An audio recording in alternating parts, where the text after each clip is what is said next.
τώρα θα προχωρήσουμε στην επόμενη παρουσίαση με τίτλο «Μοριακοί διάλογοι στο εσωτερικό των φυτών, ενδοφυτικοί μύκητες και η συμβολή τους στην άμυνα και την ανθεκτικότητα των φυτών». Την ομιλία αυτή θα μας τη δώσει Καλλιόπη Παπαδοπούλου, η Πόπη. Έτσι, ήδη έχει κάνει κάποιες ερωτήσεις, είτε καταλάβει ποια είναι η ομιλητής. Είναι καθηγήτρια στο Πανεπιστήμιο Θεσσαλίας. Πόπη, για να μην καθυστερούμε άλλο, θα έλεγα θα κάνω εγώ τώρα share και θα ξεκινάσει να κάνεις διαμοιρασμό της οθόνης. Εντάξει, ευχαριστώ. Μ' ακούτε καλά, έτσι? Ναι, μια χαρά. Λοιπόν, καλησπέρα και από μένα και επισήμως και να ευχαριστήσω και εγώ με τη σειρά μου. Νομίζω βλέπετε πια. Αν πατήσει το κουμπάκι, πιστεύω θα δούμε. Τώρα πάτησα. Μπράβο, σούπερ. Ωραία. Να ευχαριστήσω λοιπόν τη σειρά μου τον Γιάννη και το πρόγραμμα που μας κάλεσε να είμαστε σήμερα εδώ μαζί με τον Ιάκωβο να μιλήσουμε για αυτό το πολύ ενδιαφέρον θέμα. Εγώ δεν τον ξέρω τον Γιάννη τόσα πολλά χρόνια, αλλά χαίρομαι πάρα πολύ που γνωρίζω τους νέους ερευνητές και επιστήμονες στον τομέα.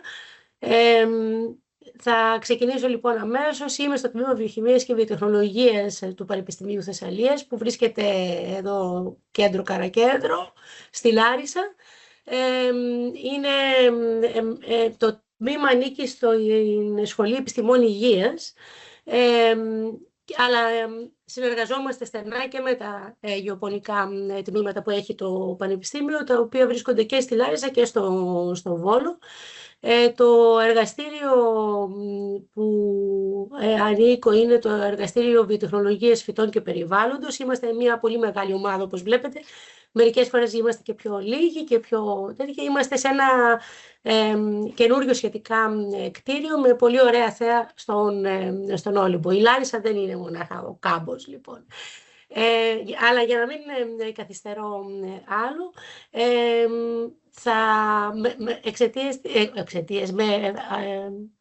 ευτυχώς ο Ιάκωβος έχει κάνει μια πάρα πολύ καλή εισαγωγή για τα μικροβιώματα και έτσι μπορώ να ξεκινήσω να αφήσω κάποια εισαγωγικά. Να πω μονάχα ότι γενικά τα μικροβιώματα δεν είναι τα μόνα αλληλεπιδρόντα, οι μόνοι αλληλεπιδρόντες οργανισμοί με τα φυτά. Έχουμε μια μεγάλη πληθώρα, όπως ξέρετε, και στο υπέργειο και στο υπόγειο τμήμα, και όλο αυτό μας δίνει τον όρο του φυτοβιώματος, δηλαδή και τα αρθρόποδα και τους ιούς και τα υπόλοιπα μύκητες που συναντάμε σε αλληλεπίδραση με το φυτό. Και αυτό που μας ενδιαφέρει εμάς είναι να μελετήσουμε ποιοι είναι εκεί, πώς και γιατί αλληλεπιδρούν, και τελικά πότε αλληλεπιδρούν, και ίσως και τους μηχανισμούς, στους οποίους λίγο περισσότερο θα εμείνω εγώ. Από τις διαφορετικές σφαίρες, φιλόσφαιρα, ριζόσφαιρα, εγώ θα μείνω σήμερα λίγο περισσότερο στην ενδόσφαιρα, δηλαδή στους οργανισμούς οι οποίοι καταφέρνουν και απικίζουν το φυτικό σώμα. Ήδη νομίζω ότι ο Ιάκωβος είπε ότι κάποιοι από αυτούς τους μικροοργανισμούς καταφέρνουν να μπαίνουν μέσα από την ανάλυση του μικροβιώματος που έκανε στην ρίζα. Η ενδόσφαιρα λοιπόν περιλαμβάνει μικροοργανισμούς οι οποίοι μπορεί να βρίσκονται είτε στη ρίζα είτε στο υπέργειο τμήμα. Η φιλόσφαιρα είναι μια ιδιαίτερη περίπτωση που μπορεί να έχουν και επιφυτικούς οργανισμούς, και βεβαίως υπάρχει και επικοινωνία ανάμεσα στα διαφορετικά μέρη του φυτού. Εάν μείνουμε στις ρίζες, γιατί και εμείς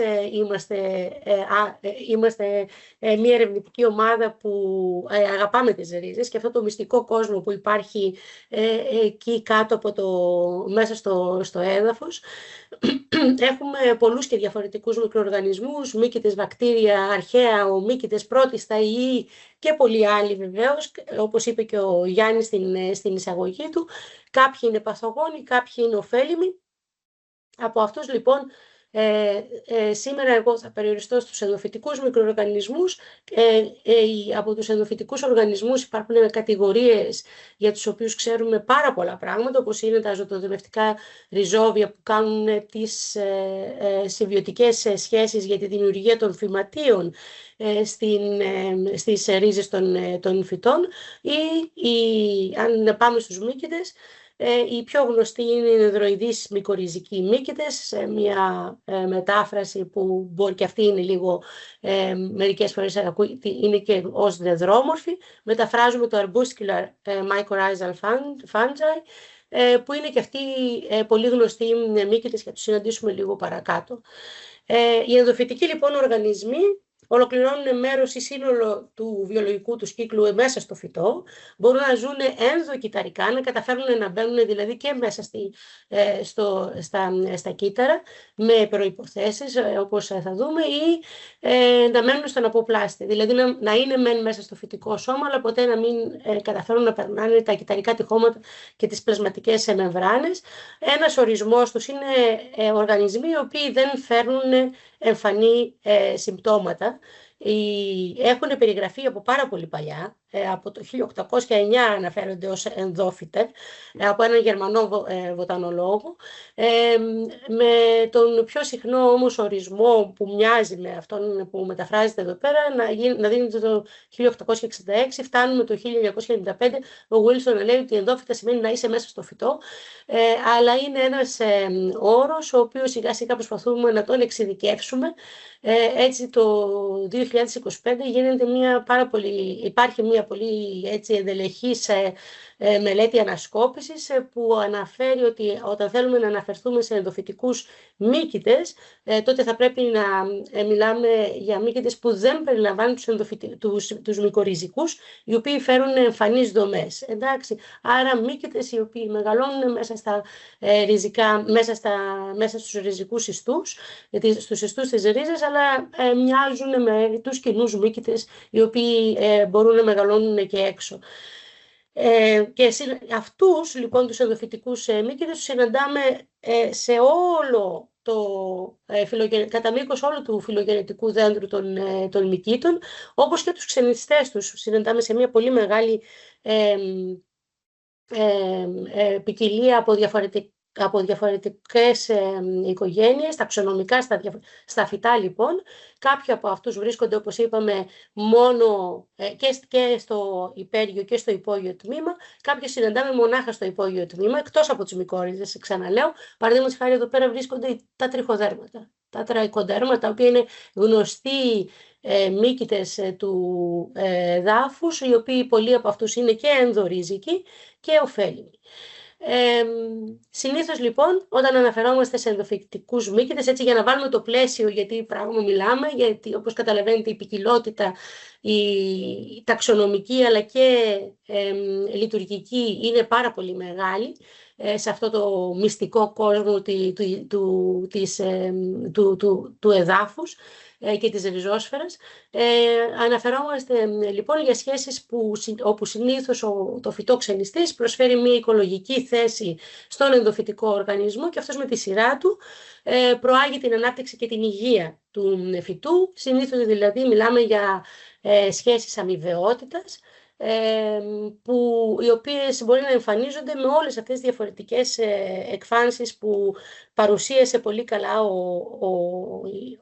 ο Ιάκωβος πριν, και έτσι μπορώ και αυτό να το πάω λίγο πιο γρήγορα, δηλαδή να έχουμε εκτός από βιολογικό έλεγχο και άμυνα, που συζητήθηκε εκτενέστερα, να έχουμε προαγωγή της ανάπτυξης, να έχουμε επίσης πρόληψη θρεπτικών συστατικών, που γι' αυτά ξέρουμε ότι οι μύκητες και οι ενδοφυτικοί μύκητες παίζουν ένα πάρα πολύ μεγάλο και σημαντικό ρόλο, αλλά και αντοχή σε αβιωτικές καταπονήσεις, και συνήθως αυτό που βλέπουμε είναι ότι όταν έχουμε βιολογικό έλεγχο και άμυνα, τότε συμβαίνει και προαγωγή της ανάπτυξης το φυτό μας βρίσκεται σε καλύτερη κατάσταση, ή μπορεί να έχουμε καλύτερο βιολογικό έλεγχο και άμυνα γιατί έχουμε καλύτερη πρόσληψη θρεπτικών συστατικών εξαιτίας της παρουσίας των ενδοφυτικών μυκήτων, ή μπορεί να έχουμε και μεγαλύτερη αντοχή και resilience, αθεκτικότητα δηλαδή σε αβιωτικές καταπονήσεις, ακριβώς γιατί συμβαίνουν και όλα τα υπόλοιπα. Είναι πάρα πολύ δύσκολο να ξεχωρίσουμε ποιος είναι ο πρωταρχικός στόχος αυτών των μικροοργανισμών, ο πρωταρχικός τους ρόλος, ή αν υπάρχει όντως πρωταρχικός ρόλος, με εξαίρεση κάποιες συγκεκριμένες περιπτώσεις όπου ξέρουμε ότι μέσω τοξικότητας και μέσω ανταγωνισμού καταπολεμούνται οι άλλοι βιολογικοί παράγοντες, και τότε μιλάμε για το βιολογικό έλεγχο.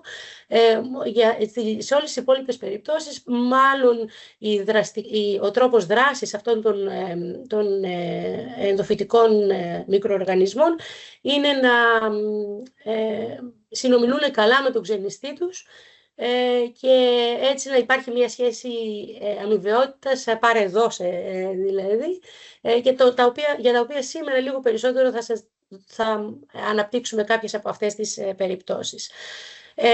Πριν πάμε όμως σε αυτό, να πω ότι ο όρος ενδοφυτικός μύκητας με αμοιβαιότητα κτλ. Είναι ένας αφιλεγόμενος όρος. Εμείς προσπαθούμε να δημοσιεύσουμε προς αυτή την κατεύθυνση, τον λαμβάνουμε συνέχεια σαν σχόλιο από τους κριτές. Πώς ξέρετε ότι όντως είναι πάντοτε είναι ωφέλιμος ο μύκητας και δεν μπορεί να γίνει παθογόνος και να εμφανίσει παθογένεια σε κάποια άλλη σε κάποιο άλλο κόντεξ, σε κάποια άλλη περιβαλλοντική συνθήκη, και πραγματικά υπάρχουν διάφορες θεωρίες οικολογίας, τις οποίες δεν πρόκειται ποτέ βεβαίως να τις αναπτύξουμε εδώ πέρα, ούτε είμαι εγώ η καλύτερα ενημερωμένη και διαβασμένη για να σας τα πω αυτά, αλλά πάντως αυτό το συνεχές της συμβίωσης νομίζω ότι μπορούμε όλοι μας να το κατανοήσουμε, τη θεωρία δηλαδή που υποστηρίζει ότι τα παθογόνα μπορούν να γίνουν ενδόφυτα και μπορεί να γίνουν και μάλλον τα ενδόφυτα μπορούν να πιάσουν όλη αυτή τη διαφορετική γκάμα και να γίνουν από παθογόνα μέχρι πάρα πολύ ωφέλιμοι και συμβιωτικοί ουσιαστικά μύκητες, σαν τις μυκόριζες, ανάλογα με το τι περιβαλλοντική συνθήκη, ποιον ξενιστεί και τι συνθήκες έχουν κάθε φορά, βρίσκονται κάθε φορά.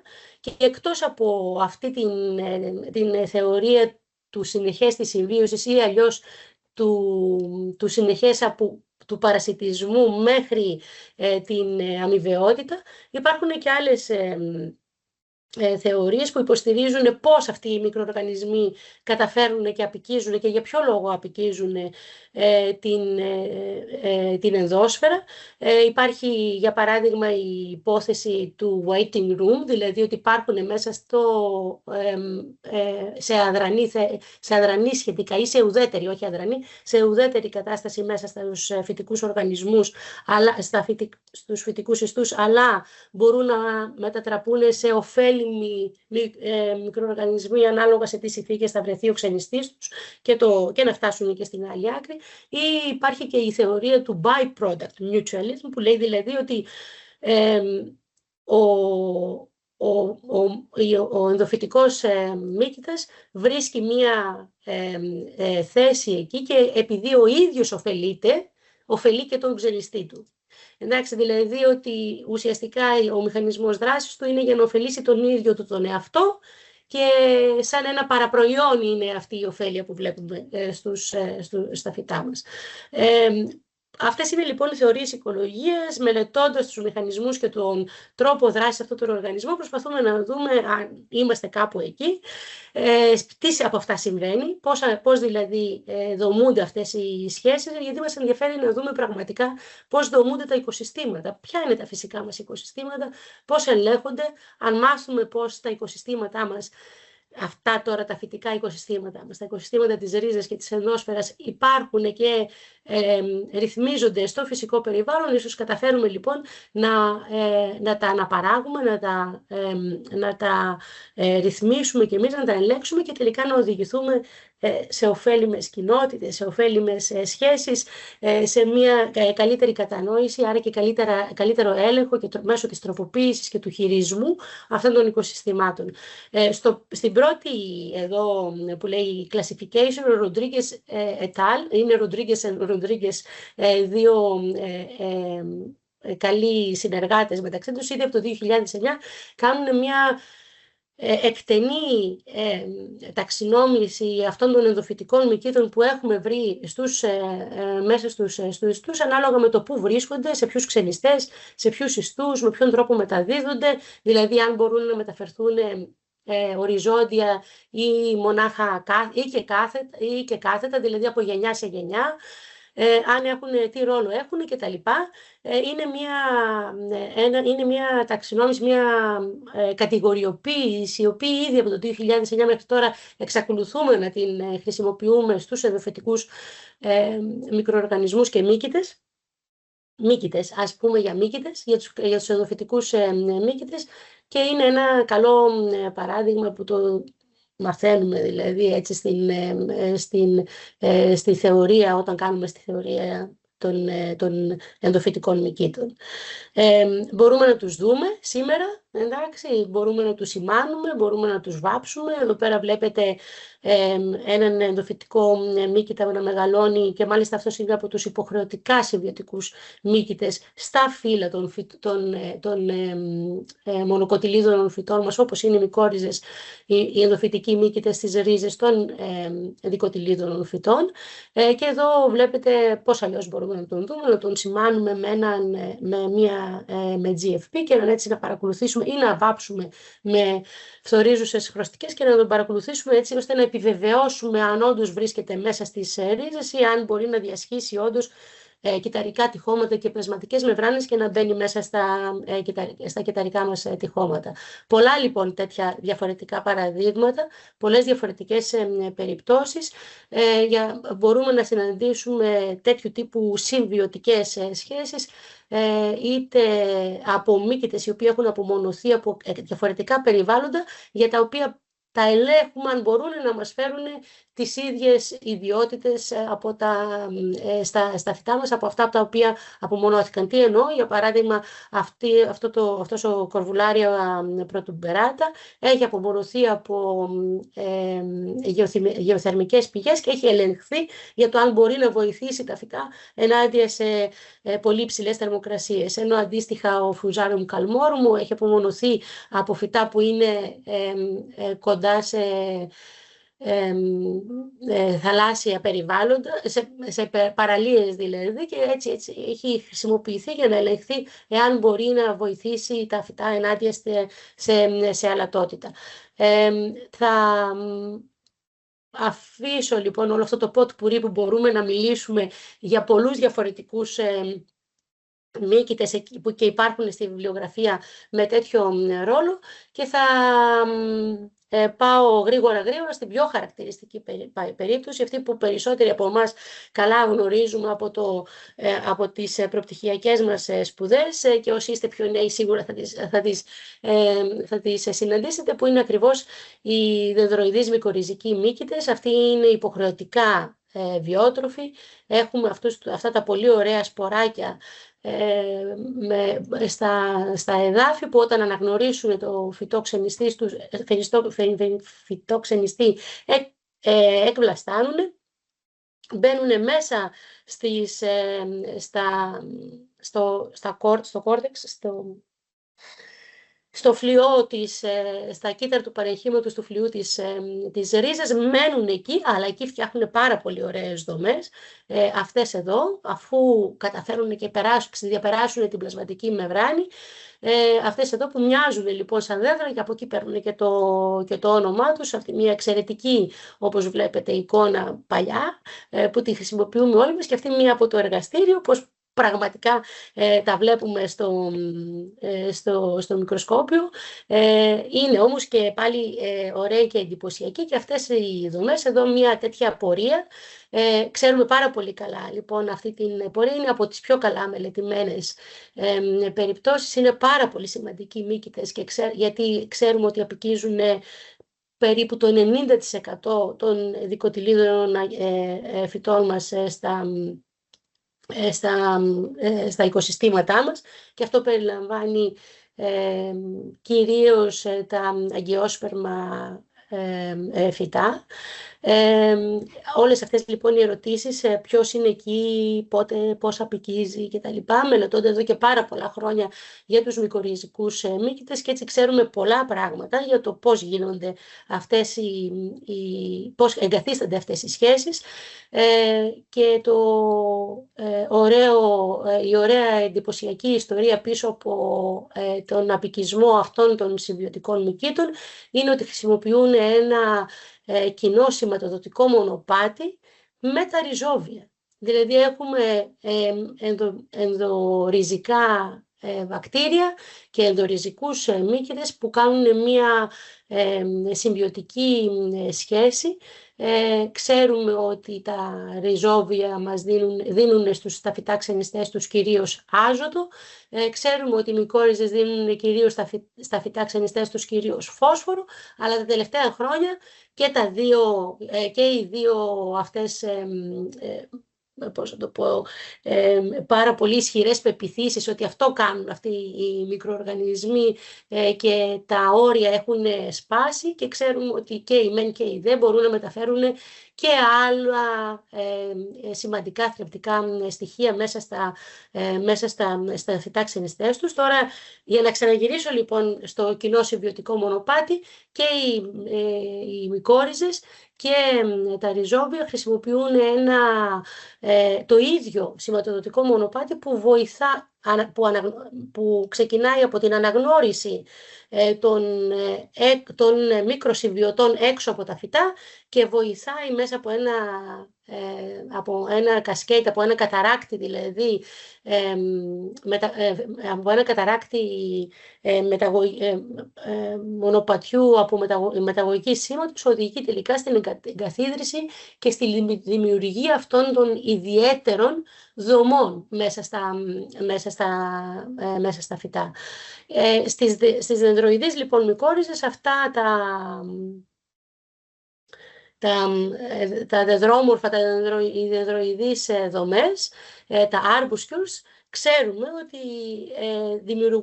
εξυπηρετούν ένα τέτοιο ρόλο, να αυξάνουν την επιφάνεια ανταλλαγής των θρεπτικών στοιχείων. Είναι στο σημείο δηλαδή στο οποίο συνομιλούν με πάρα πολύ αποτελεσματικό τρόπο οι μύκητες, οι ενδοριζικοί μύκητες με το φυτό ξενιστή, και εκεί πέρα ξέρουμε ότι το φυτό λαμβάνει φόσφορο και άλλα θρεπτικά από τον μύκητα που τα μεταφέρει από το εξωτερικό μέρος του φυτού, και ο μύκητας λαμβάνει φωτοσυνθετικά προϊόντα. Τελευταία ξέρουμε ότι αυτά τα φωτοσυνθετικά προϊόντα είναι πολύ πιο εξειδικευμένα και σχετίζονται με λιπαρά οξέα που παίρνει από το φυτό και συμπληρώνει τη διατροφή του μύκητας, ο οποίος είναι τελείως... έχει χάσει την ικανότητα να παράγει λιπίδια. Λείπουν αυτά τα αναβολικά βιοσυνθετικά μονοπάτια από τις μικόριζες, με αποτέλεσμα αυτό να καθορίζει και την αυστηρά συνεργιστική θέση και ωφέλιμη θέση ανάμεσα στους δύο συμβιώτες. Μίλησα λοιπόν για τους ενδοφυτικούς για τις μικόριζες σαν ενδοφυτικούς μύκητες και το ρόλο τους για την θρέψη, αλλά για τις μικόριζες έχουν αναφερθεί και όλες οι υπόλοιπες δράσεις που είπαμε μέχρι τώρα. Εντάξει, όπως είπαμε, δηλαδή και κάνουν και όταν έχουμε μικοριζικά φυτά, αυτά είναι πιο ανθεκτικά και στο αμβιωτικό στρες. Τα βλέπουμε να αναπτύσσονται καλύτερα και να μεγαλώνουν περισσότερο και ξέρουμε ότι οι μικόριζες ρυθμίζουν τις φυτοορμόνες χωρίς απαραίτητα οι ίδιες οι μικόριζες να παράγουν κάποιες από τις φυτοορμόνες, όπως δρούν δηλαδή βακτήρια που βρίσκονται στη ριζόσφαιρα, εντάξει, αλλά ρυθμίζουν την απόκριση και την παραγωγή των φυτοορμονών μέσα στα φυτά ξενιστές τους. Και σε ό,τι αφορά την άμυνα, που είναι λίγο πιο εξειδικευμένο το webinar σήμερα, το σεμινάριο σήμερα, έχουν αναφερθεί περιπτώσεις όπου μικορρυζικά φυτά μπορούν να αντιμετωπίσουν παθογόνα και οι μηχανισμοί που φαίνεται να ενεργοποιούνται είναι ανταγωνισμός θέσεων, πιάνουν δηλαδή τις θέσεις παθογόνων ουσιαστικά οι μικόρυζες, απλώνουν στα ριζικά συστήματα γρήγορα και μπορούν να βοηθήσουν μετά από την εγκατάσταση άλλων παθογόνων όταν είναι οι ίδιες εκεί. Ξέρουμε όμως ότι επίσης επάγουν τη διασυστηματική άμυνα, δηλαδή ενώ είναι στις ρίζες μπορούν να βοηθούν τα φυτά από παθογόνα του υπέργειου τμήματος και αυτά τα παθογόνα δεν είναι μονάχα βακτήρια ή μύκητες, αλλά μπορεί να είναι και έντομα, δηλαδή εχθροί των φυτών, και υπάρχουν και τέτοιες μελέτες, ενώ είναι πάρα πολύ καλά γνωστό ότι οι μικόρυζες κάνουν priming, δηλαδή το priming μπορούμε να το μεταφράσουμε ως ευαισθητοποίηση στα ελληνικά. Είναι μια κατάσταση στην οποία τα φυτά προετοιμάζονται έτσι ώστε να μπορούν εξαιτίας της παρουσίας αυτών των ενδοφυτικών μυκήτων, έτσι ώστε να μπορούν με πολύ πιο γρήγορο και πολύ πιο άμεσο τρόπο και πολύ πιο έντονο τρόπο να ανταποκριθούν σε συνθήκες καταπώνησης. Η έννοια του priming δεν υπάρχει μονάχα, δεν εμφανίζεται μονάχα για τα ωφέλιμα, για τους ωφέλιμους μικροοργανισμούς, αλλά αυτή η έννοια της προετοιμασίας, αλλά όχι ακριβώς με το ότι δεν έχουν κανένα σύμπτωμα, μπορεί να εμφανιστεί και στα παθογόνα. Άρα οι μικόρυζες βοηθάνε τους ξενιστές τους να αντιμετωπίσουν τα παθογόνα τους μέσα από πολλές διαφορετικές διαδικασίες. Και βλέπετε ότι οι άλλοι τρόποι, η αντιβίωση, δηλαδή η παραγωγή μεταβολητών που να σκοτώνουν τα παθογόνα, δεν έχει αναφερθεί μέχρι τώρα, όπως επίσης και η παραγωγή τέτοιων αντιμικροβιακών ενώσεων δεν έχει αναφερθεί μέχρι τώρα. Ξαναλέω, τα γονιδιώματα των μικορυζών φαίνεται να είναι προσαρμοσμένα, δηλαδή να έχουν υποστεί εξελικτικά τέτοιου τύπου τροποποίηση, έτσι ώστε να τα επιτρέπει, σε αυτούς τους μύκητες να εισέρχονται και να εγκαθίστανται ως συμβιωτικά απόλυτα εξαρτώμενοι από τον ξενιστή τους μύκητες στο ριζικό σύστημα. Υπάρχουν και άλλες περιπτώσεις όμως που δρούν σαν τις μικόρυζες. Εδώ σας έχω ένα παράδειγμα, το κολετότριχουμ το φύλλι, το οποίο έχει απομονωθεί από τις ρίζες του Αραβιντόψης θαλιάνα, από μια περιοχή λίγο έξω από την Μαδρίτη, εκεί στην Ισπανία, κοντά στους φίλους αυτού του προγράμματος. Η ιδέα ήταν ότι οι μικόρυζες, τα AMF, οι υδροειδείς μικορυζικοί μύκητες, δεν μπορούν να απικήσουν τα φυτά της οικογένειας Brassicacea, μέσα στα οποία ανήκει το Αραβιντόψης μας. Το Αραβιντόψης μας είναι το φυτό μοντέλο μας. Είχαμε λοιπόν πάντοτε ένα ερωτηματικό, η επιστημονική κοινότητα εννοώ, είχαμε πάντοτε ένα ερωτηματικό, πώς, εάν οι μικόρυζες είναι τόσο απαραίτητες στη μεταφορά φωσφόρου για τα περισσότερα φυτά, γιατί τα Brassicacea και πώς τα Brassicacea καταφέρουν να επιβιώνουν και να αναπτύσσονται σε φτωχά, σε φόσφορο εδάφη, και έτσι λίγα χρόνια πριν, που τώρα πια μπορεί να είναι αρκετά χρόνια πριν, αλλά ήταν μια πολύ μεγάλη και καινοτόμα έβριμα αυτό. Απομονώθηκε από τις ρίζες του Αραβιντόψης θαλιάνα σε φτωχά σε φόσφορο εδάφη, αυτός ο μύκητας, ο οποίος καταφέρνει να προάγει την ανάπτυξη και τη γονιμότητα του φυτού υπό συνθήκες έλλειψης του φωσφόρου. Και ξέρουμε λοιπόν ότι αυτός ο μύκητας καταφέρνει να απικήσει τις ρίζες του Αραβιντόψης, και ξέρουμε ότι μπορεί να υπάγει ένα σύστημα απόκρισης στην έλλειψη φωσφορικών αλάτων που έχουν τα φυτά του Αραβιντόψης, αλλά για να το συνδέσουμε έτσι λίγο με την άμυνα, Για να το καταφέρει να το κάνει αυτό, πρέπει να κάνει και χειρισμό του ενδογενούς ανοσοποιητικού συστήματος του φυτού. Δηλαδή, τι βλέπετε ότι έχουμε αρκετά ερωτηματικά ακόμη, δεν προχωράνε τόσο γρήγορα λοιπόν η επίλυση των μηχανισμών, αλλά είναι σίγουρο αυτό που θα σας πω τώρα, είναι ότι παράλληλα με την ενεργοποίηση του συστήματος για να καταφέρει το φυτό να παίρνει περισσότερο φόσφορο, ενεργοποιείται ένας μηχανισμός καταστολής της άμυνας για να μπορέσει αυτός ο μύκητας να μπει και να εγκατασταθεί μέσα στο φυτό. Αυτό μας δίνει σαν έτσι, ένα ερώτημα και ένα προβληματισμό.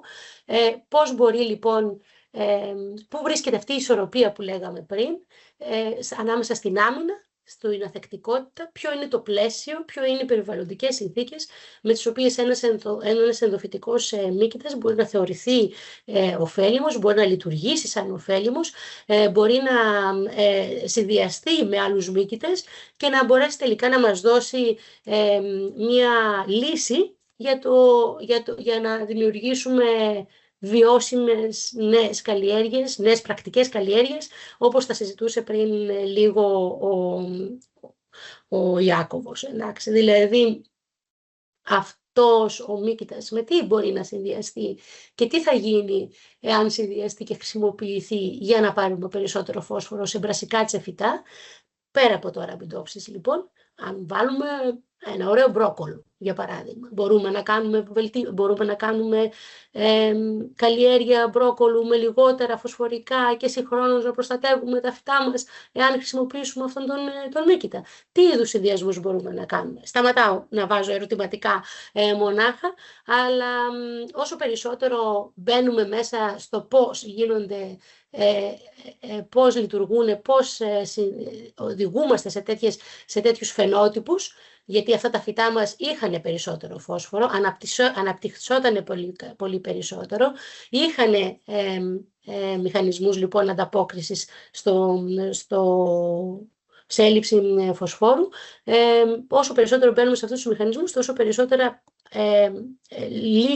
ερωτήματα αλλά και λύσεις στα puzzles που θα μπορούμε να δώσουμε. Και για να προλάβω κι εγώ να πω αυτά που θέλω να πω, θα μείνω τώρα σε μια άλλη περίπτωση, στην περίπτωση που έχουμε εμείς στο εργαστήριο. Έχουμε έναν ενδοφυτικό μύκητα που είναι ένα φουζάριο και είναι ένα φουζάριο σολάνι που πάντοτε στην αρχή που προσπαθούσαμε να δουλέψουμε με αυτόν, μας λέγανε «Μα τα φουζάρια σολάνι είναι τρομερά παθογόνα των φυτών». Ισχύει, εντάξει, και μπορούν να μολύνουν πάρα πολλά διαφορετικά. Έχουν μια ευρία γκάμα ξενιστών. Το δικό μας όμως το στέλεχος, αυτό που χρησιμοποιούμε, το λέμε στέλεχος Κάπα, εν συντομία FSK, τον μελετάμε για πάνω από 20 χρόνια τώρα, δεν τον έχουμε δει ποτέ να μας κάνει παθογένεια σε όλους τους ξενιστές που έχουμε δοκιμάσει.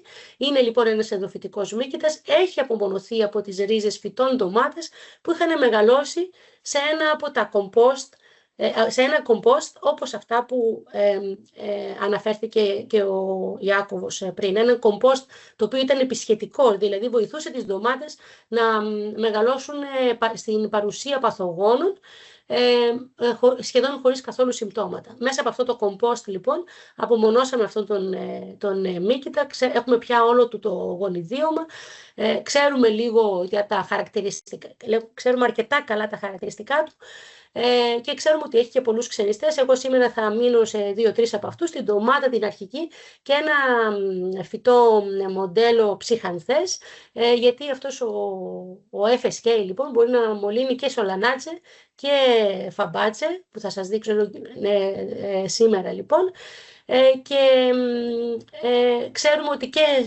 στην μία περίπτωση και στην άλλη περίπτωση είναι σίγουρα ενδορυζικός, τον βλέπουμε να μεγαλώνει μέσα στις ρίζες του φυτού μας. Και το πρώτο ερώτημα λοιπόν το οποίο θέσαμε, γιατί από αυτό ξεκινάμε, θέλαμε να δούμε αν είναι ωφέλιμος και αν μπορεί να δώσει φαινότυπους βελτίωσης της αύξησης, ανάπτυξης και άμυνας των φυτών. Ξεκινήσαμε από την άμυνα, βάλαμε ένα παθογόνο της ρίζας. Αυτό είναι μια συψιριζία, δεν είναι δηλαδή όπως το Fusarium oxysporum Lycoperdis που μεγαλώνει μέσα στο αγκιακό σύστημα, όπως έδειξε πριν ο Ιάκωβος, αλλά παρόλα αυτά είχαμε μια πάρα πολύ σημαντική μείωση των συμπτωμάτων. Δοκιμάσαμε πολλές διαφορετικές ποικιλίες, δοκιμάσαμε τεχνητά μέσα ανάπτυξης και οργανικά υποστρώματα και πάντοτε βλέπαμε μια πάρα πολύ καλή υποστήριξη της άμυνας των φυτών μας, χωρίς καθόλου σχεδόν συμπτώματα και σε in vitro συνθήκες. Ξέρουμε λοιπόν ότι παράγει κάτι αυτός ο μύκητας και μπορεί να αναστέλει την ανάπτυξη άλλων μυκήτων. Άρα έχουμε οπωσδήποτε έχουμε σίγουρα ανταγωνισμό, άμεσο ανταγωνισμό. Αυτό εδώ δεν είναι φόρλιν, είναι ένας άλλος μύκητας, αλλά είναι, γιατί δεν μπορούσα να βρω τη φωτο, είναι πολύ παλιά αυτή η μελέτη όπως βλέπατε, αλλά πάντως αυτή την εικόνα και με άλλο απαθογόνα την συναντάμε συχνά με το φόρν.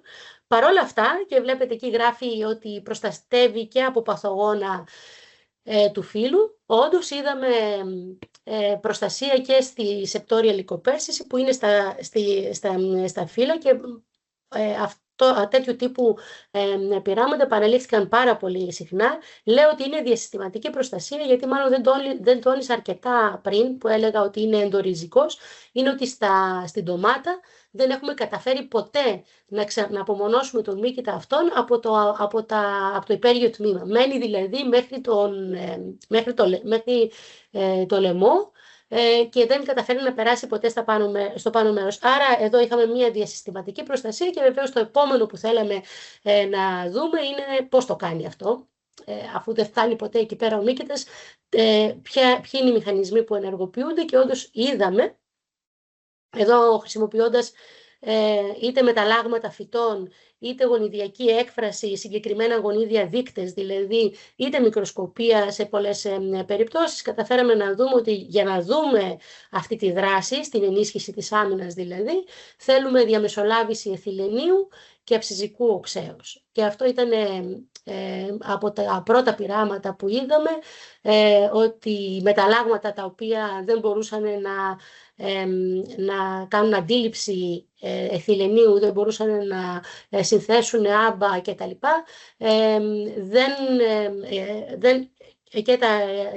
Δεν μπορούσαν να προστατευτούν, που σημαίνει ότι η δράση του γίνεται μέσα από το φυτό, ενεργοποιείται η άμυνα του φυτού για να μπορέσουμε να δούμε τα αποτελέσματα, να δούμε αυτό τον ωφέλιμο φαινότυπο. Και σήμερα το σεμινάριο αφορά όντως φυτοπαθογόνα. Εγώ θα σας δείξω και μερικά εντομάκια, γιατί τα τελευταία χρόνια και σε συνεργασία με συναδέλφους εντομολόγους εδώ με τη Μαρία την Παπά από το Δημοκρίτιο, κάναμε είπαμε να επεκταθούμε και λίγο και να δούμε τι άλλο μπορεί να κάνει, πώς αλλιώς, αφού προστατεύει από φυτοπαθογόνα, χρησιμοποιώντας και ενεργοποιώντας την άμυνα του φυτού μας. Είχαμε νομίζω μια πάρα πολύ ισχυρή υπόθεση που θέλαμε να αποδείξουμε, ότι όντως μπορεί να προστατεύει και από άλλους εχθρούς. Εδώ βλέπετε τον τετράνιχο, ένα άκαρι.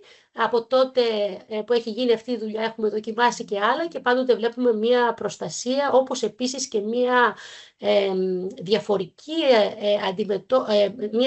διαφορική έκφραση και φαινότυπο στα φυτά ενάντια σε predators, σε αρπακτικά. Αυτά εδώ είναι δύο αρπακτικά που βοηθάνε το φυτό, είναι οι εχθροί των εχθρών τους, άρα είναι οι φίλοι των φυτών, τα οποία προσελκύουν στο φυτό, προσελκύονται στο φυτό όταν το φυτό μας είναι εμβολιασμένο και όταν έχει στις ρίζες του τον ενδοφυτικό μύκητα. Και αυτό μπορέσαμε να το δείξουμε, ότι και το φυτό έχει ένα όφελος. Έχουμε μία καταστροφή των ακάρεων, το βάρος των οριζών είναι αυξημένο, αλλά και η απόδοση του ίδιου του τετράνιχου, όπως το μεταφράζουν οι εντομολόγοι, δηλαδή ότι αφορά την ίδια την ανάπτυξη και την ίδια την αναπαραγωγή του εντόμου, είναι αρνητικά επηρεασμένη από την παρουσία του FSK στις ρίζες, κάτι που μας λέει ότι και κάτι άλλο αλλάζει συστημικά στο φυτό, που όχι μονάχα δεν δημιουργεί που εμποδίζει την ανάπτυξη του τετράνικου, για να τα πω λίγο πιο γρήγορα. Αυτό το είδαμε και σε επίπεδο γονιδίων, με την έκραση γονιδίων. Ξανά, αυτά είναι γονίδια κλειδιά σε αυτές τις δείκτες, για αυτές τις τα διαφορετικά μονοπάτια που διαμεσολαβούνται. Σε αυτή την περίπτωση έχουμε ένα διαφορετικό εχθρό, βλέπουμε το γιασμονικό οξύ και το σαλικυλικό οξύ να επάγονται και πάλι βλέπουμε την κατάσταση priming. Βλέπετε εδώ πέρα δεν υπάρχει τετράνιχος και παρόλα αυτά τα γονίδια μας έχουν επαχθεί μόνο από την παρουσία του FSK. Επειδή λοιπόν εμείς έχουμε αυτή την θεωρία ότι η προστασία, οι ωφέλιμοι φαινότυποι συσχετίζονται μεταξύ τους, δηλαδή δεν έχουμε μονάχα άμυνα από εχθρούς, παθογόνα κτλ, αλλά έχουμε γενικά μία βελτίωση της κατάστασης του φυτού μας. Ξεκινήσαμε πειράματα απόκρισης αντοχής σε αβιωτικές καταπονήσεις και εδώ πέρα βλέπετε ξηρασία στο στρες, αρχικά πειράματα που γίνανε πριν αρκετά χρόνια και μετά πιο πρόσφατα η Μαρία Ιφέκα στο εργαστήριο έκανε ένα πάρα πολύ μεγάλης κλίμακας πειράματα και βλέπετε ότι όταν υπάρχει ο FSK, το φυτό μας μπορεί να ανταπεξέλθει πάρα πολύ καλά, σε πολύ μεγάλα πια είναι αυτά τα φυτά, σε καταστάσεις καταπώνησης του φυτού. Αυτό που έχει σημασία είναι ότι για μας έχει σημασία είναι να δούμε ότι και αυτές αυτοί οι βελτιωμένοι φαινότυποι στα φυτά διαμεσολαβούνται από επίδραση σε ορμονικά μονοπάτια απόκρισης εδώ είναι βιοσύνθεσης του άμπα. Βλέπουμε το άμπα να αυξάνεται η συγκέντρωσή του. Το άμπα είναι το αψυζικό οξύ ορμόνη καταπώνησης, να αυξάνεται είτε υπάρχει στρες, πολύ περισσότερο, είτε δεν υπάρχει στρες. Αυτός είναι ο ορισμός του priming που σας είπα πριν, δηλαδή το φυτό είναι έτοιμο ώστε να ανταποκριθεί πολύ πιο έντονα και πολύ πιο δραστικά, πολύ πιο γρήγορα όταν εμφανιστεί το στρες και αυξάνεται η συγκέντρωση του άμπα. Το ψάξαμε αυτό λίγο περισσότερο, πώς το κάνει αυτό, πώς ελέγχει αυτή την ομοιόσταση του άμπα, ξανά με μεταλλάγματα φυτών και με την μελέτη γονιδίων, και αυτό που βρήκαμε είναι ότι δεν ελέγχει ακριβώς τη βιοσύνθεση του άμπα, ελέγχει την ταχεία μετατροπή του την εστεροποίηση του άμπα, άρα και την αποθήκευσή του και την απελευθέρωσή του μέσα από τις αποθήκες που έχει το φυτό, έτσι ώστε πολύ πιο γρήγορα, τελικά αυτά είναι τα αντίστοιχα γονίδια, δηλαδή πολύ πιο γρήγορα το φυτό να μπορεί να ανταπεξέλθει στην ανάγκη για να δοθεί το σήμα. Ποιο είναι το σήμα? Το σήμα είναι να αυξηθεί το άμπα, γιατί το άμπα μετά ενεργοποιεί, ξέρουμε, μία σειρά διαφορετικών αποκρίσεων στο φυτό που καταλήγει τελικά στην απόκριση στην ξηρασία. Αυτό που λέγεται απόκριση στην ξηρασία. Και συγχρόνως ίσως απόκριση στην άμυνα. Εντάξει. Για να βρούμε πώς γίνεται αυτό, χρησιμοποιούμε ομικές τεχνικές, κάνουμε RNA-seq για να βρούμε ποια είναι αυτά τα γονίδια που τελικά ενεργοποιούνται σε αυτά τα ορμονικά μονοπάτια και η αλήθεια είναι ότι ξεκινήσαμε βάζοντας μόνο τον FSK, μετά βάλαμε και τον FSK και μυκόριζα μαζί ή ξεχωριστά τα δύο. κάναμε ξηρασία και εχθρό, ξηρασία και παθογόνο, και έτσι έχουμε μια πολύ μεγάλη πλέον, είναι λίγο χαοτική να πω την αλήθεια αυτή τη στιγμή, βάση από τροποποιήσεις, αλλαγές σε γονιδιακό επίπεδο, σε επίπεδο μεταγραφώματος δηλαδή, που μέσω από τις οποίες προσπαθούμε να δούμε πού όλα αυτά τα διαφορετικά μονοπάτια και οι διαφορετικές αποκρίσεις συναντιόνται και προσπαθούμε να βρούμε αν υπάρχει ένα μονοπάτι συγκεκριμένο το οποίο φαίνεται να συγκλίνουν οι διαφορετικές αποκρίσεις, αν μπορούμε δηλαδή να δούμε πώς αυτός ο ωφέλιμος μύκητας κάνει αυτό που κάνει.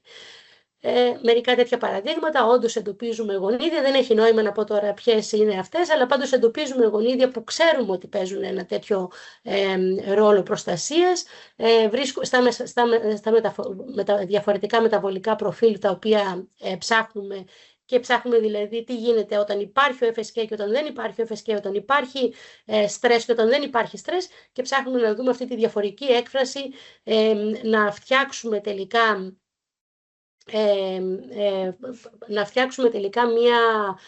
να ενσωματώσουμε όλα αυτά τα διαφορετικά σήματα σε επίπεδο έκφρασης του γονιδιώματος δηλαδή, για να δούμε πώς εμφανίζονται, για ποιο λόγο, με ποιον τρόπο εμφανίζονται, πώς δηλαδή εμφανίζονται αυτοί οι φαινότυποι. Τελευταία ενσωματώνουμε και μεταβολικά προφίλ και βρίσκουμε πολύ συγκεκριμένους μεταβολίτες. Μερικοί από αυτούς είναι πάρα πολύ απλοί, όπως είναι εδώ πέρα το μυλικό οξύ, που βλέπετε ότι και σε αυτούς εμφανίζεται και πάλι αυτό το προφίλ του priming, της προετοιμασίας των φυτών μας για να αντιμετωπίσουν διαφορετικά, να αντιμετωπίσουν τις συνθήκες στρες.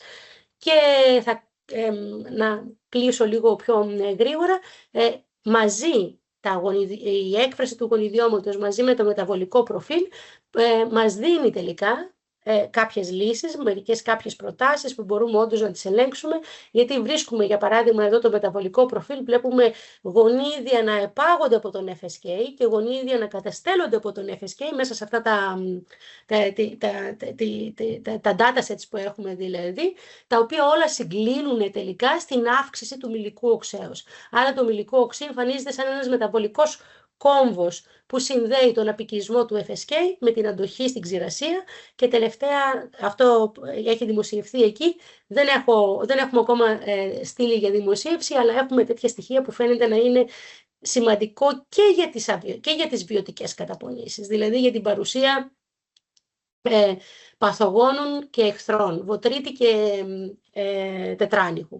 Και πάλι βλέπουμε λοιπόν το ίδιο μικρό οξικό οξύ, αλλά πιο μικρό οργανικό οξύ, αλλά πιο οργανικό οξύ, ένα μυλικό με πάρα πολύ σημαντικό ρόλο στην ενέργεια του φυτού μας, να έχει έναν τέτοιο κομβικό ρόλο στην έκφραση στη λειτουργία του FSK. Δεν ξέρω αν έχω αρκετό χρόνο να πω πάρα πολύ γρήγορα, να πω 5 λεπτά ακόμη μάλλον, ότι στο άλλο φυτό το οποίο μελετήσαμε, στο φυτό το ψυχανθές, το Lotus japonicus, σε αυτό είδαμε κάτι άλλο, είδαμε ότι καταρχάς να πω ότι ο FSK σε αυτό το φυτό καταφέρνει και ξεπερνάει το όριο και εμφανίζεται και στο υπέργειο τμήμα. Και αυτό είναι κάτι που μας ενδιαφέρει πάρα πολύ, δηλαδή για ποιο λόγο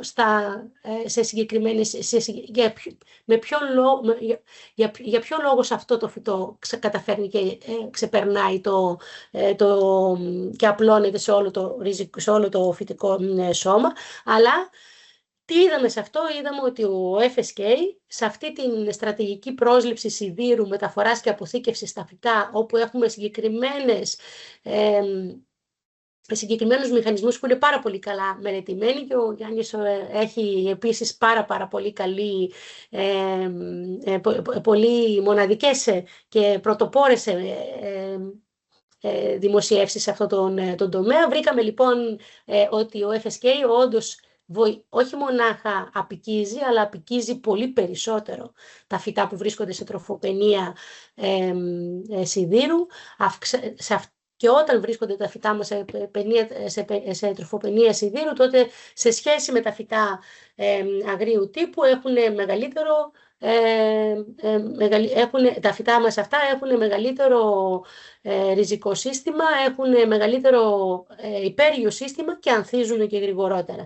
Πάρα πολλές διαφορετικές αποκρίσεις λοιπόν που τις συναντάμε μονάχα όταν υπάρχει τροφοπαινία. Γιατί άραγε, γιατί το ψάχνουμε, ξέρουμε ότι βοηθάνε τα φυτά για να πάρουν περισσότερο άζωτο. Αυτό ήταν το ένα που σκεφτήκαμε βεβαίως, αλλά επίσης βρήκαμε, και αυτό ήταν κάτι που δεν το περιμέναμε και εδώ πέρα δεν σας το έχω πάρα πολύ καλά. Ναι, όχι, βρήκαμε λοιπόν ότι ότι αυξάνει όχι μονάχα το σίδερο, αλλά και ασβέστιο και μαγνήσιο και μαγκάνιο και μολυβδένιο.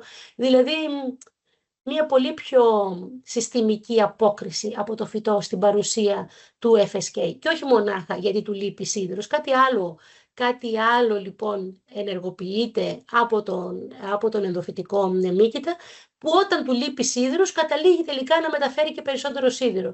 Και αυτό μας οδήγησε να δούμε μήπως του λείπει και του ίδιου του μύκητα σίδηρος. Και πραγματικά βρήκαμε ότι και ο μύκητας μας μέσα στο φυτό προφανώς βρίσκεται σε έλλειψη σιδήρου, ο ίδιος ενεργοποιεί δικό του σύστημα υψηλής συγγένειας για την πρόσληψη του σιδήρου και για να ωφεληθεί ο εαυτός του, ωφελείται και το φυτό. Το είπα σαν να είμαι απόλυτα σίγουρη ότι έτσι γίνεται, αλλά αυτή είναι η ερμηνεία η δική μας λοιπόν για αυτό το σύστημα. Και να σας θυμίσω λίγο ότι μία από τις θεωρίες, για ποιο λόγο βλέπουμε τις θεωρίες οικολογίας, δηλαδή τις οικολογικές θεωρίες για την εμφάνιση και την εγκατάσταση τέτοιων ενδοφυτικών μυκήτων, είναι αυτό το byproduct mutualism, δηλαδή ότι το εαυτό τους πάνε να φροντίσουν και φροντίζουν και τους ξενιστές τους. Ίσως μια τέτοια περίπτωση να μας συμβαίνει και εδώ. Θα ήθελα, δεν ξέρω Γιάννη αν έχω άλλα 5 λεπτά. 5 λεπτά έχεις, Πόπη. Ωραία, εντάξει. Άλλα 5 λεπτά τότε να σας πω για τον Nicotiana benthamiana, που είναι το τρίτο φυτό ξενιστής, στο οποίο βλέπουμε αυτό το φοβερά εντυπωσιακό πράγμα που δεν το βλέπουμε ούτε στις ντομάτες, ούτε στο λότους, στο ψυχαθέλνας λοιπόν, γιατί αυτό το βλέπουμε σε κανονικές συνθήκες. Εδώ το benthamiana μεγαλώνει σε ένα κομπόστ από το μαγαζί που το αγοράζουμε λοιπόν, και όταν του βάλαμε τον FSK είδαμε αυτή την εντυπωσιακή αύξηση στην ανάπτυξη του φυτού μας. Είναι ένα σολανάτσε φυτό το Nicotiana benthamiana, και αν δείτε εδώ πέρα αυτό τι λέει ότι ούτε στην Nicotiana benthamiana καταφέρνει να πάει στο πάνω μέρος. Κάτι μας λέει αυτό νομίζω για το πώς συνομιλούν και τα όρια και την αυστηρή αλληλεπίδραση που μπορεί να υπάρχει εκεί έξω στα οικοσυστήματά μας. Είναι από τα puzzles που πρέπει να λύσουμε. Ποιους μικροοργανισμούς θα ρίξουμε σε ποιες καλλιέργειες. Και πώς αυτό ελέγχεται και ρυθμίζεται. Αυτό είναι ένα συγκεντρωτικό slides που δείξαμε ότι όντως ο FSK κάνει όλα αυτά που είπαμε, με κόκκινο όλα αυτά στα οποία έχουμε δείξει ήδη εμείς δράση. Εδώ αυτό που σας είπα ότι μπορεί να απικήσει το υπέργειο τμήμα, και σε αυτή την περίπτωση λοιπόν μας ενδιέφερε με ποιον τρόπο ακριβώς μπορεί να γίνεται αυτή η εγκατάσταση, πώς ελέγχεται. Πάρα πολύ γρήγορα να πω ότι όταν θέλουμε να απαντήσουμε τέτοια ερωτήματα σε επίπεδο μοριακής βάσης, χρειαζόμαστε να σκεφτούμε με ποιον τρόπο μπορούμε να δούμε πώς θα μπει μέσα ο μύκητας, τι συμβαίνει πριν μπει μέσα ο μύκητας, τι συμβαίνει μετά. Έχουμε λοιπόν εργαλεία και στήσαμε στο εργαστήριο εργαλεία για να μελετάμε τέτοιες σχέσεις, είτε είμαστε και ένα εργαστήριο βιοτεχνολογίας φυτών, άρα έχουμε μια τάση να πάμε έτσι λίγο προς τις βιοτεχνολογικές προσεγγίσεις περισσότερο. Έχουμε καλλιέργειες ριζών, έχουμε πολλά in vitro συστήματα, έχουμε πολλά συστήματα μοριακής σήμανσης, και εδώ πέρα βλέπετε τον FSK να είναι σημασμένος με GFP, αλλά έχουμε επίσης και πολλά τέτοια συστήματα, δηλαδή μας επιτρέπουν σε μοριακό επίπεδο να δούμε τις αλληλεπιδράσεις μας. Εδώ βλέπετε, μπορέσαμε λοιπόν να δείξουμε ότι ο FSK μπορεί και με ποιον τρόπο μπαίνει μέσα. Μπορέσαμε να δούμε πώς αποκρίνεται το φυτό και εδώ πέρα βλέπετε τη δημιουργία παπίλα, δεν ξέρω πώς το λέμε στα ελληνικά, έπρεπε να το έχω κοιτάξει αυτό, συγγνώμη. Δηλαδή το φυτό δημιουργεί ένα πραγματικό φυσικό όριο, προσπαθώντας να εμποδίσει αρχικά τον FSK να μπει μέσα, αλλά παρόλα αυτά ο FSK ξεπερνάει αυτή την άμυνα του φυτού, έρχεται ωραία, εγκαθίσταται και κάνει αυτά τα ωραία που είπαμε όταν χρειαστεί. Εντάξει, δηλαδή μπορεί να βοηθάει το φυτό να παίρνει θρεπτικές ουσίες. Σε αυτό θα ήθελα να μείνω λοιπόν. Εντάξει, θα ήθελα να μείνω στο ότι αυτός ο ενδοφυτικός μύκητας μπορέσαμε να δείξουμε ότι χρησιμοποιεί το ίδιο κοινό σηματοδοτικό μονοπάτι, να υπάγει τις ίδιες θαλαντώσεις ασβεστίου στον πυρήνα, όπως ακριβώς τα ριζόβια και οι μικοριζικοί μύκητες, οι ενδομικόριζες. Το 2020 λοιπόν η Βασιλική Σκιαδά που έχει ολοκληρώσει το διδακτορικό της, δείχνει ότι έχουμε έναν ενδοφυτικό μύκητα που μπορεί να συμβιώνει με πολλούς διαφορετικούς ξενιστές, είναι ένας ελεύθερα διαβιώμενος μύκητας, μπορούμε να τον μεγαλώσουμε όπως θέλουμε στο τριβλίο, αλλά για να καταφέρει και να εγκατασταθεί στο ψυχανθές χρησιμοποιεί ακριβώς το ίδιο μονοπάτι που χρησιμοποιούν τα ριζόβια και οι μύκητες. Και αυτό που προτείνουμε είναι ότι δεν είναι ένα μονοπάτι για συμβιώτες, είναι ένα σταυροδρόμι, όπου εκεί πέρα συναντιόνται οι αλληλεπιδράσεις φυτών με πολλούς και διαφορετικούς ενδοφυτικούς μικροοργανισμούς. Το συνεχές της συμβίωσης όντως υπάρχει. Το έχουν χρησιμοποιήσει λοιπόν όχι μονάχα οι συμβιωτικοί μύκητες, αλλά και οι ενδοφυτικοί μύκητες. Και γιατί αυτό είναι σημαντικό? Ωραία. Γιατί αυτό είναι σημαντικό? Γιατί θέλουμε να δούμε αν μπορούμε να τους χρησιμοποιήσουμε για να δράσουν συνεργιστικά, γιατί θέλουμε να φτιάξουμε αυτά τα κονσόρσια και τις κοινοπραξίες των ωφέλιμων μικροοργανισμών. Θέλουμε να δούμε μπορούμε να τα παντρέψουμε αφού χρησιμοποιούν κοινά μονοπάτια εγκαθίδρυσης μέσα στο φυτό. Θα είναι συνεργητικές ή θα είναι ανταγωνιστικές οι δράσεις τους? Εμείς κοιτάξαμε πάρα πολύ γρήγορα, κοιτάξαμε τα ριζόβια και είδαμε ότι για τα ριζόβια η σχέση είναι συνεργιστική. Για τον FSK δεν ξέρουμε τι μπορεί να ισχύει για όλα τα άλλα. Και το ίδιο κάναμε και με μικόριζες σε συνεργασία με τη Μυρτώ Τζικνιά εκεί στο γεωπονικό δίπλα σας. Γιάννη, κάναμε ένα πολύ μεγάλο πείραμα στο θερμοκήπιο που βάλαμε 2 διαφορετικές μικόριζες και τον FSK και βάλαμε διαφορετικά στρες. Αυτό που έχουμε δημοσιεύσει πολύ πρόσφατα είναι το στρες σε ξηρασία. Είναι πιο εύκολα για μας αυτά, να πω την αλήθεια, από το να βάλουμε, γιατί είναι πολύ πιο, θέλουν λιγότερες απαιτήσεις σε θερμοκηπιακές συνθήκες για να βάλουμε στρες ξηρασίας, από ότι να βάλουμε διαφορετικά παθοσυστήματα. Και αυτό που είδαμε είναι ότι ο FSK δράσει ενεργητικά σε φυτά ντομάτες. Βλέπετε συνήθως όλα τα μικρόβια, όλες οι μικροοργανισμοί πάνε καλά, αλλά όταν έχουμε μερικές φορές εδώ είναι μόνος του ο FSK, μόνες τους οι 2 μικόριζες και οι συνδυασμοί τους, και βλέπετε ότι πάνε πάρα πολύ καλύτερα από ότι να πάνε μόνα τους, από ότι όταν μπαίνουν μόνα τους. Πώς το κάνει αυτό? Το τελευταίο λοιπόν μας ενδιαφέρει να δούμε πώς το κάνει αυτό. Χρησιμοποιούμε άλλο ένα βιοτεχνολογικό σύστημα είναι εδώ που μπορούμε να δούμε αν ο FSK μεταφέρει και τι είδους σήματα μεταφέρει, και αυτό που μπορέσαμε να δείξουμε είναι δημοσιευμένα αυτά. Σας προτρέπω να πάτε να δείτε πώς το δείχνουμε αυτό. Δείχνουμε ότι μπορεί να κάνει εισήγηση αρχικά σε ένα τεχνητό σύστημα και μέσω αυτού έχουμε έναν προτινόμενο μηχανισμό ότι ο FSK καταφέρνει να μεταφέρει μικρά RNA από τον εαυτό του αρχικά στο κύτταρο στο οποίο βρίσκεται δίπλα του, μετά στο κύτταρο που βρίσκεται δίπλα του να οδηγεί σε γονιδιακή εισήγηση και με αυτόν τον τρόπο να οδηγεί σε γονιδιακή σε τροποποίηση της γονιδιακής έκφρασης, και επειδή αυτά τα μικρά RNA, το ξέρουμε από την βιολογία των φυτών, μπορούν να μεταφερθούν σε μεγάλες αποστάσεις, τέτοια μικρά RNA μεταφέρονται από το υπόγειο τμήμα, από το ριζικό τμήμα, στο οποίο βρίσκεται μόνο εκεί βρίσκονται τα κύτταρα του μύκητα. Μικρά RNA είναι αυτά τα οποία μεταφέρονται στο υπέργειο τμήμα, και εκεί μπορούν μέσω του μηχανισμού της RNAi γονιδιακής σύγχυσης να ελέγχουν τη γονιδιακή έκφραση, να κάνουν και μεθυλίωση και να κάνουν και τροποποίηση μεταγραφική στα κύτταρα αυτά, και με αυτόν τον τρόπο να ελέγχουν τη σύγχυση. Δηλαδή αυτό το έχετε δει και σε φυσικά συστήματα, δηλαδή συμβαίνει πραγματικά στη φύση.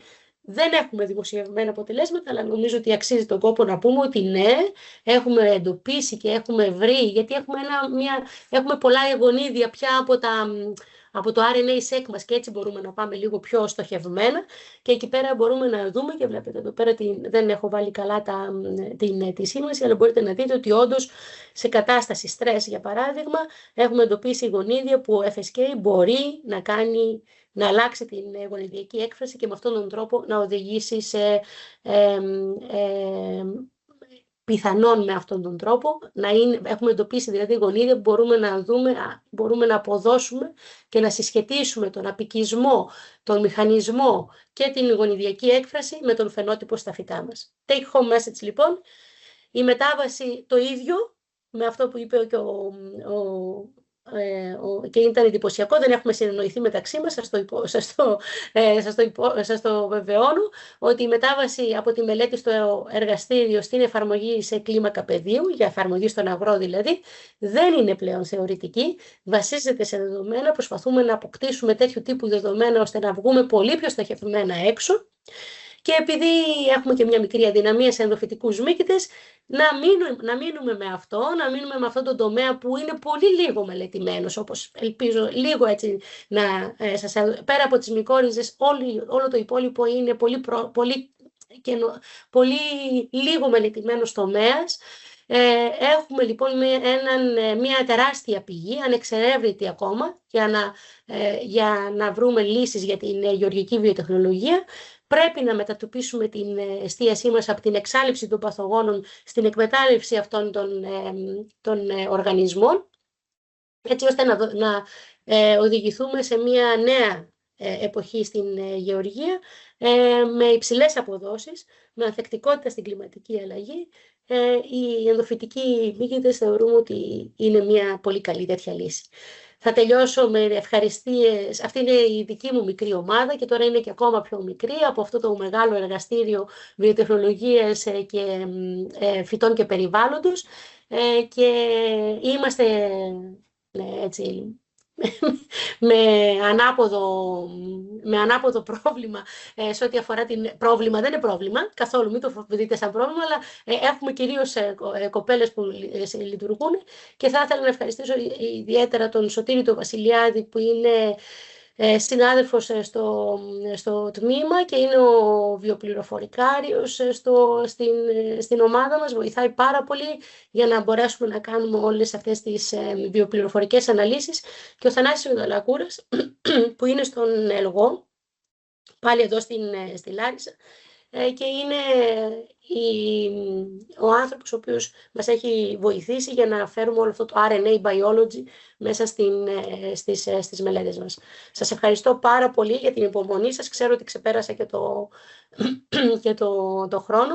Θα τελειώσω εδώ. Ευχαριστώ πάρα πολύ όλους σας.